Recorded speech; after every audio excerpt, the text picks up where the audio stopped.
पूछ लेते हैं। इनकी बीवी के दूसरे हस्बैंड से औलाद है मुफ्ती साहब, यानी इनकी शादी जिस खातून से हुई वो पहले शादीशुदा रह चुकी थी, उनसे बेटी थी, पहले शौहर से एक बेटी थी, उस बेटी को ये अपना नाम देना चाह रहे हैं, कह रहे हैं बेफॉर्म पर उस पहले यानी जो शौहर था, बाप था उस बच्ची का, असल बाप उसका नाम है, तो क्या ये अपना नाम उस बच्ची को दे सकते हैं? अब्दुल्ला साहब, बच्ची महरम होगी इनके लिए?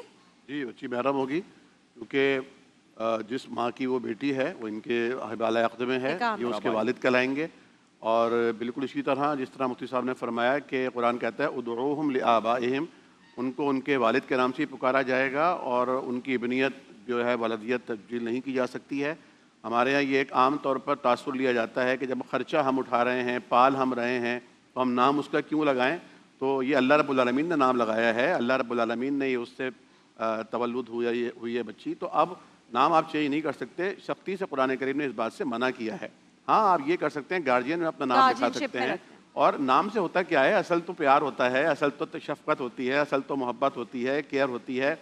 और जब वो बच्ची देखेगी कि आप पाल रहे हैं उसे और आप बाप से बढ़कर उसे मोहब्बत दे रहे हैं, तो वो भी आपको बेटी से बढ़कर प्यार देगी, मोहब्बत देगी। तो ये अमूमन हमारे यहाँ सवाल उठते हैं। और बच्चे जब बिल्कुल बहुत छोटे होते हैं, यानी शीरखार होते हैं, तब भी कोशिश की जाती है कि इसका नाम चेंज कर दिया, और सबको यही बताया जाता है कि इन्हीं की औलाद है, इन्हीं की औलाद है।